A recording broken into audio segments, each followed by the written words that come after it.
Hello and welcome to the Debrief. I'm Lana Zach. We have a really impactful story that we're going to bring you right off the top. Senator Martha McSally, that revelation that she was raped while in the military. Paul Manafort back in court today, and Facebook says that they're going to try and better protect our privacy.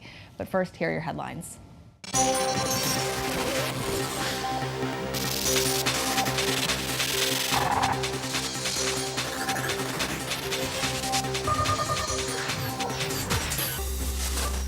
An American reporter taken into custody in Venezuela has been released. I was pretty scared. I mean, I've been in Venezuela for about 5 years now, so I know that this is always a possibility. That's Cody Weddle, who has reported for ABC News from Caracas. He says that while he was being interrogated, he wasn't hurt. Weddle is now in the process of being deported back to the United States.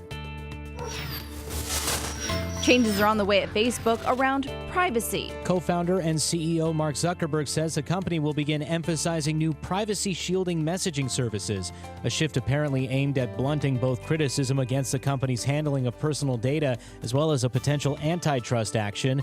The changes will be focused on Facebook Messenger, WhatsApp, and Instagram. A new battle is raging on the high seas in the Gulf of California, the fight to save the Mexican vaquita porpoise, the rarest and most endangered marine mammal on Earth. Wildlife experts believe that at most 22 vaquitas remain in the wild, and the fight to save them is a war between emboldened fishermen who illegally poach the vaquita and members of the Sea Shepherd who fight to save what remains of the vaquita population. Sea Shepherd member Jack Hutton told the AP, "If we stop fighting, the vaquita will go extinct."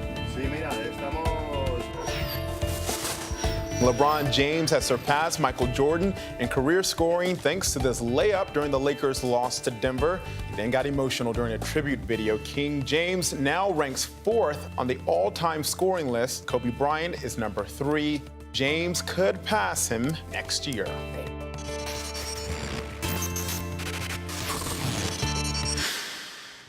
Our top story today, Senator Martha McSally and the revelation that was emotional and delivered in front of a hushed audience on Capitol Hill yesterday, saying that she was a victim of sexual assault in the military, revealing that she had in fact been raped.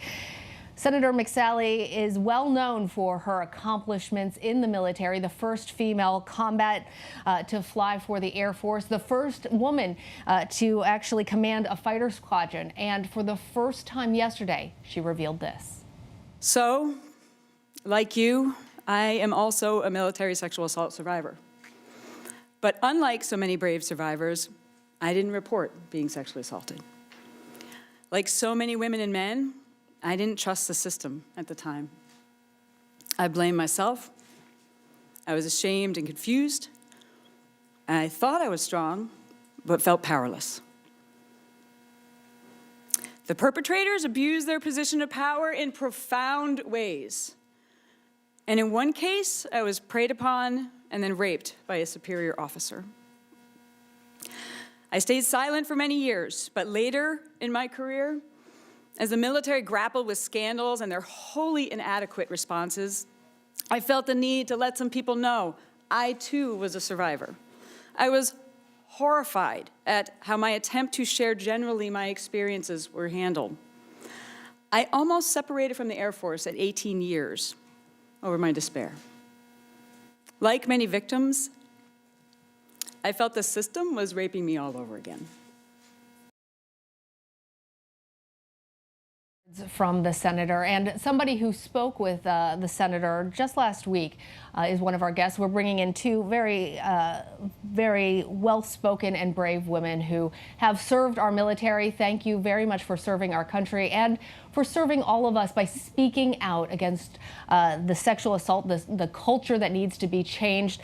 So I want to introduce Stacy Thompson. She is a Marine Corps veteran, and Trina McDonald, a Navy veteran and also subject of the award-winning documentary, The Invisible War. Thank you both so much for being here. I want to start with you, Stacy, and both of you have asked me to refer to you by your first name, so no disrespect.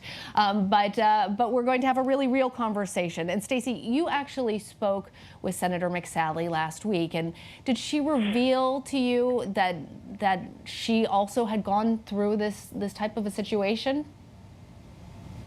So first off, thank you very much for having me this morning. Actually, the conversation with Senator McSally was really more geared. She did a lot of listening, which was incredible. And she did share a little bit about her experience, but she really, she made it a point during that that meeting to listen to what we had to say as survivors and hear our concerns about changes that needed to be made further, and the discussion of the Military Justice Improvement Act. So. And it's not just about one bold-faced name that has survived this that's now coming forward. I want to give you some space to tell us about your own experiences. Sure.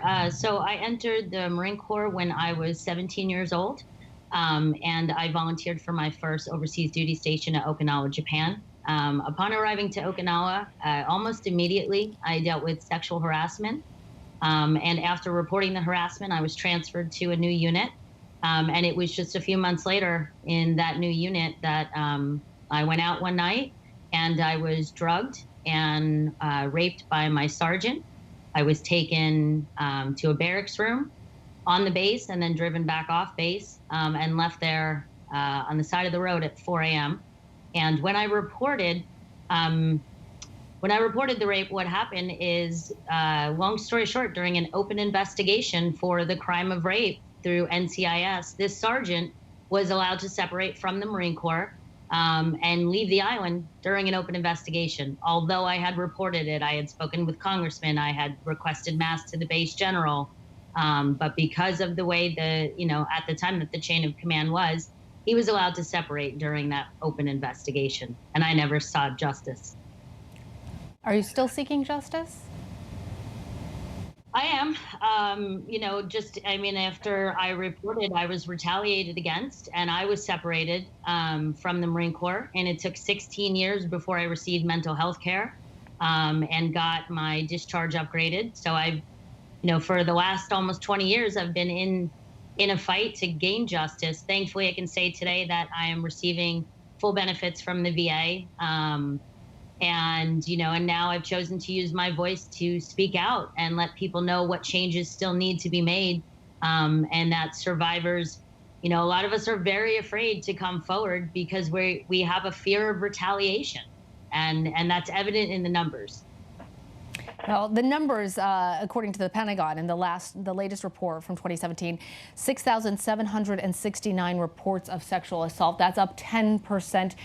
Do you think that that's because there are more incidences or more people actually reporting? I think it's a combination. I think the numbers, I think we should be shocked, truthfully, as a nation when we hear how high those numbers are. And really focus on the idea that for each of those numbers, those are people. We're not data, we're not statistics. These are actual people who are reporting, sexual assault, sexual harassment, and rape in our United States military. But what I think is an issue too is that 99% of the estimated thousands of victims, I think it was 15,000, never actually saw justice in their case, and that is just mind-boggling. That would never happen, I believe, in the civilian world, and things need to change significantly in order for victims, survivors to see justice and to feel like we can trust the system. And I want to bring Trina into this conversation as well. Trina, you've also been fighting to have your story known, participating in the documentary Invisible War, and then and you also can speak to that notion that Stacy brought up of retaliation, why people don't come forward and what happens when they do. Well, in my situation, what happened after I had been assaulted numerous times, I was drugged and raped 3 times while I was serving in Naval Security Group Adak, Alaska. I was thrown into the Bering Sea by a group of Marines and Navy personnel and left for dead.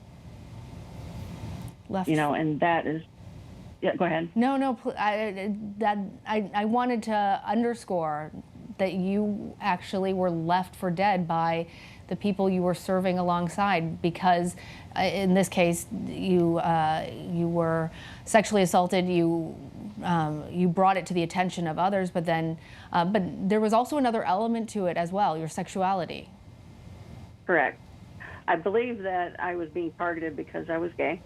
It was, it was a long time before Don't Ask, Don't Tell would come into play. And these particular people, both female and male, targeted me. Even though I was under investigation for being gay, they threw me into the Bering Sea and left me. But it would go on, until I would actually leave go to the lower 48, for a few more months. And Trina, you experienced this, as you said, a long time ago. And you've been advocating for changes ever since. Do you feel like the military has changed? Not extremely. I believe that there's still a lot of work to be done. It's been 30 years for me, and here we are still having this conversation about zero tolerance, which hasn't happened because, there's still young recruits that are being assaulted today. And the latest news from Senator McSally's office is that she is not intending to pursue an investigation. Would you encourage her to do so, or obviously that's a decision for each person to make, but even speaking out, I think, helps to shed a light on the issue. Well, I absolutely applaud her for coming forward because it is a really difficult thing to do. Anytime that you basically confess that you were sexually assaulted while serving it's painful, it's hard, and I hope that she takes her position and being able to share her story on a national stage and be able to help other survivors. And Stacy, you also met with lawmakers. I want to go back over to you and ask you this question. Do you feel like you're being heard in Washington? Is that where the change is going to come from? I think that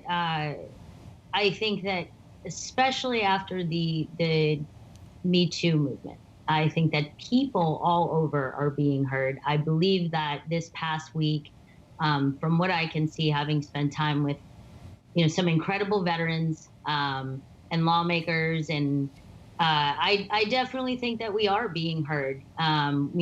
Myself, Trina, and another Navy veteran, Keith Phillips, we began Me Too Military movement.org. And, our goal was to raise more awareness about changing not just the legislation, but the changes that need to be made to have access to mental health available immediately. No matter how a service member gets out of the military, they should have access to mental health care so they can address, the trauma that they went through. And then changes to, how we deal with discharge upgrades. If people get out with other than honorable discharges, like myself, that process can be lengthy and very difficult to address. Excuse me. That's life. It's real. That's real life. Sorry about that. No, that's quite all right. I want to thank both Stacy Thompson and Trina McDonald. You have distinguished yourselves for fighting for our country, and now you fight for our society and our humanity. Thank you both so much. We're now going to change speeds a little bit. Paul Manafort back in court today. Sentencing hearing taking place, and ABC's Catherine Folders is outside the courthouse in Alexandria, Virginia.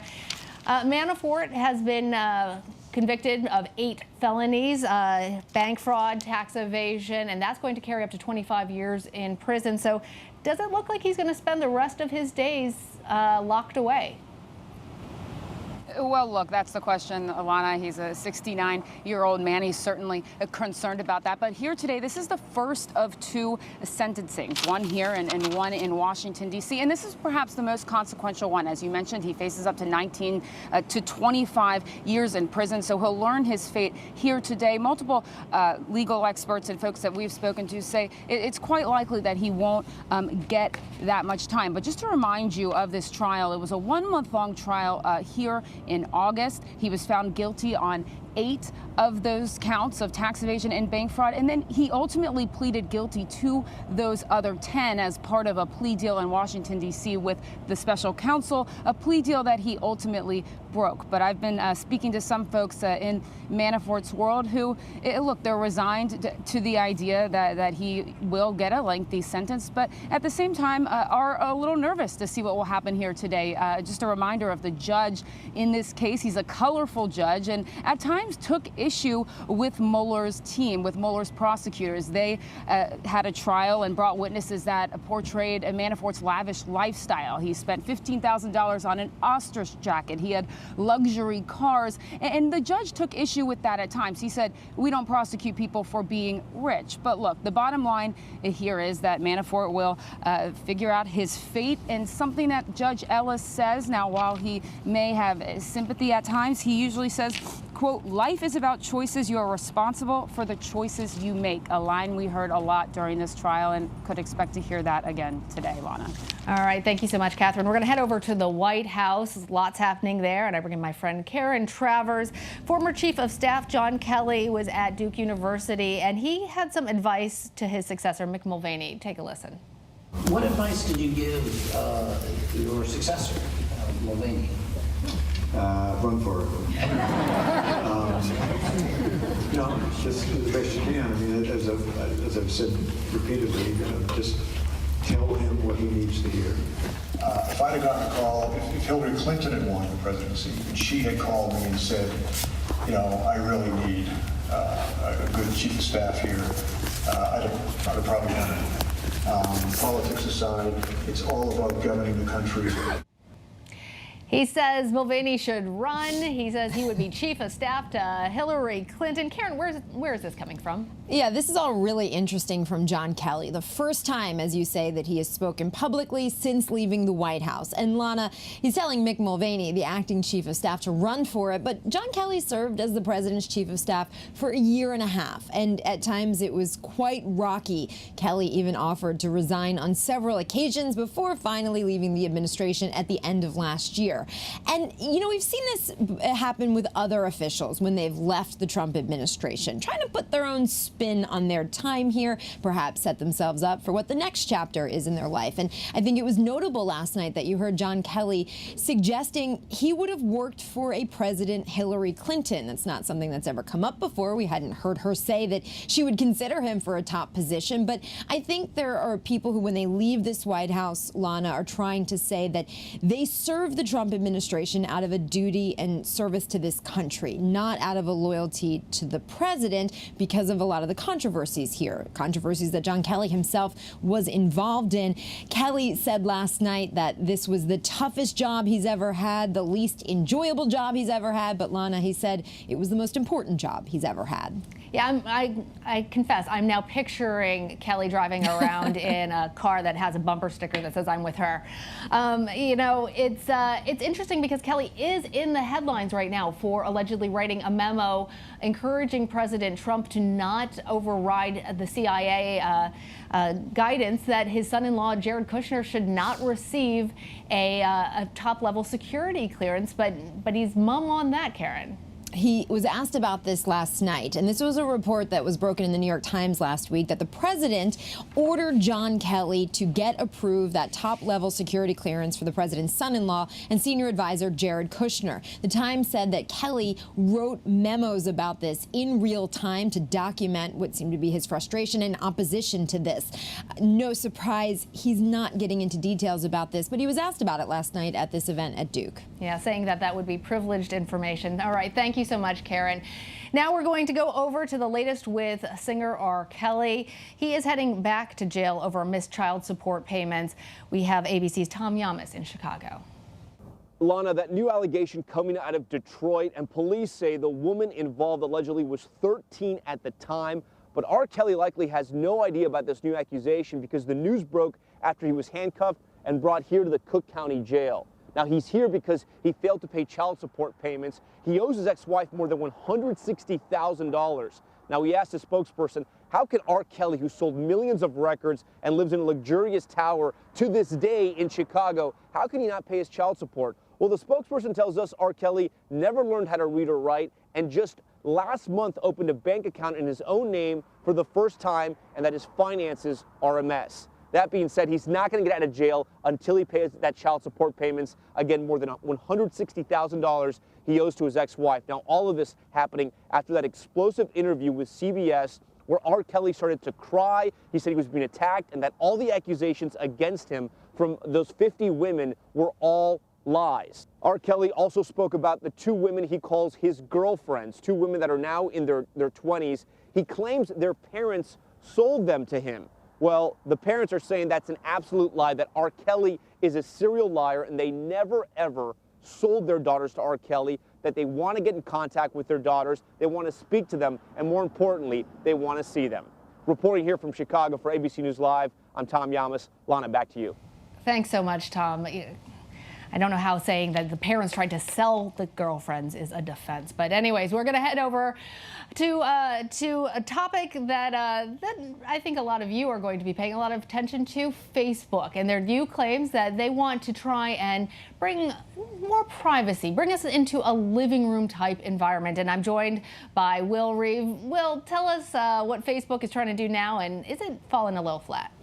Well, Lana, Mark Zuckerberg last night in a 3,000-word blog post on Facebook outlined a new plan for Facebook going forward, which is going to take it from what he called the town square into the living room, making everything more private than it already is. And he did this by outlining 6 specific principles, including private interactions, encryption, reducing permanence, safety, interoperability, which means you can message between services, secure data storage. Those are the key tenets that he is proposing.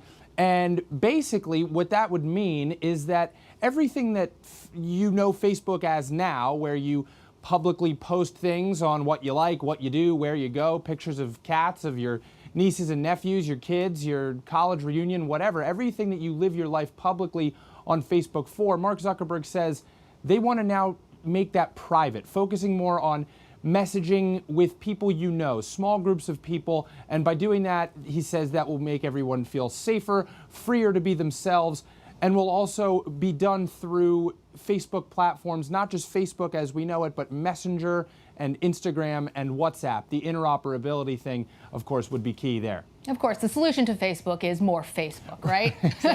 Exactly. What Zuckerberg is saying is, okay, look, we know that in the past we've been bad. He actually acknowledged in his blog post that Facebook does not have the strongest reputation for privacy, which of course is an understatement considering the data breach that happened recently, the Cambridge Analytica scandal, and hosts of other accusations that have been levied at Facebook over recent years in terms of data selling and data usage and storage and privacy. So what Zuckerberg is saying is like, we know that, but try to forget it as we work going forward to fix that and change social media from being this public town square into a more private, intimate living room.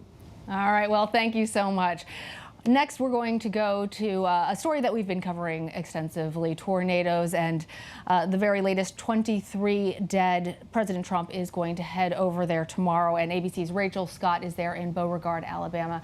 Rachel, what do you expect the president will see when he arrives? Hi, Lana. Well, this is exactly what the president can expect to see when he's on the ground tomorrow. Just take a look. This is all that is left of this home. I'm actually standing in what used to be the kitchen and the living room. 170-mile-per-hour winds sent this roof flying right off. Walls collapsing. Just take a look at this wall. This wall collapsed over this TV over here. A sofa was actually here and was flown and sent just 10 feet away from me. I could see it off into the distance there.